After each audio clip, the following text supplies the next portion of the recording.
I'm really happy to be here, and I'm really happy that Dr. Hrabowski agreed to come and speak to everybody. The first time I heard you was at an MLK Day breakfast. And, you know, we go to these things every year. You were probably the most forthright, honest speaker I've heard there in terms of like digging into the magnitude of the problem, not pulling any punches about what's happening in America and what's happened in America, past tense. And I thought it was really brave because we like to celebrate, but uncomfortable celebrations are hard to have. And maybe I run toward danger, but I thought the uncomfortableness of some of the conversation was a good thing to have. We cannot afford to get comfortable in things we should not be comfortable with. In this country, you got really comfortable and cozy with racism, and that's part of the difficulty of unwinding it. When it seems natural, normal, and part of everyday life, how do you extract it from everyday life? And so that was my first encounter with you. You went on to lead UMBC, and a couple of years ago, I was doing a tour of all the parts of the university system because I was very interested, and you'll see what we put together in Whitefield, North Bethesda is the fruit of all this. But I was looking for what do other people do that we ought to be doing here? What should we be doing here that helps support the sciences and the growth of industry in Montgomery County that other people seem to have nailed better than us? And I got to UMBC. I did see great things at UMB, but when I got to UMBC, I saw a couple of things. One was you had this amazing computing program, and you had integrated it with an incubator, and so people were spinning off businesses. And it's a lot different. You think when I went to school, you got a degree, and you went off into the world, and maybe you got a job.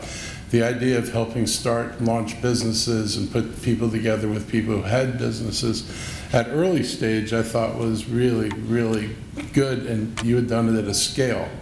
Because you could also do these things, but not do them at scale, but UMBC had done it at scale, and I was really impressed with it.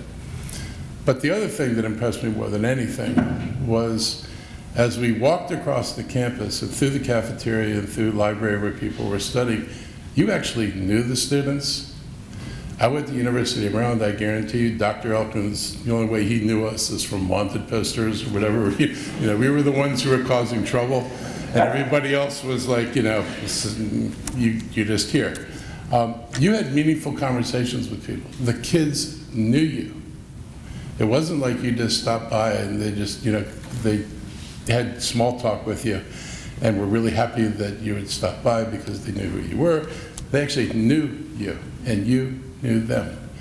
And I thought that was a really important part of what leadership means. It's not just to be in a position and have people recognize your authority, your power, your status, and your place, but to actually have people know who you are, to be able to have conversations with you.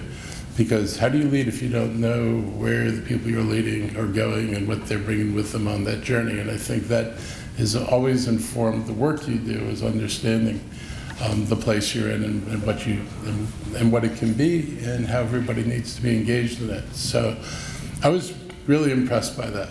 And I thought, I wish everybody felt comfortable putting themselves out in the field with the people they work with to understand, how do we do this journey together rather than how do I lead and you follow. I'm not much of the lead-follow model. Any of you know me that. But the other thing is a personal thing, and I'll embarrass you by saying this again. We were on campus. There was about 45 pounds more of me then. And we were walking across campus, and we kind of separated from everybody else. And he said something to me basically like, I see you're struggling with something I struggled with. And I'm pretty good at denial, because when things don't work, denial's a really good solution, because then you just go along in your own merry way. And I was dealing with diabetes, and my blood sugar was out of control. If anybody know anything about A1C, my A1C was like 11.9. My daily sticks were in the 430 range. When I told my doctor that, he was like, if I had known that, I would have put you in a hospital. And I was enduring that for a while. And I was trying everything online I could possibly get. and it didn't make any difference. And he talked to me about what he did. And I parked it in my brain. I didn't ignore it. But when I finally got to the point, my doctor would go from like, I give you a 6-month prescription, now a 3-month prescription, now a 3-day prescription. Every 3 days I'd have to go in and get a lecture from the pharmacist for not getting my blood work done. And I was avoiding the blood work. And when I finally went into the doctor, because I got tired of going every 3 days, I was given this box of insulin. And I brought it home, and I said, I'm never taking this. And I did what we talked about. I put myself into intermittent fasting. I added on keto on top of it. And 3 years later, I'm in a much different place than I was when I started. But I wouldn't have done that and known to do it if you hadn't felt comfortable going into a personal space with somebody that, you know, we've talked a few times, but not, you know, anything more than professionally.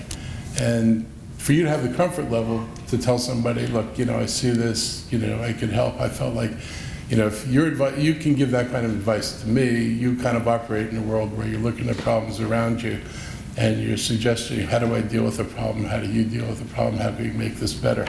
So in some ways, I'm not sure I'd be here today if I hadn't done anything about where I was.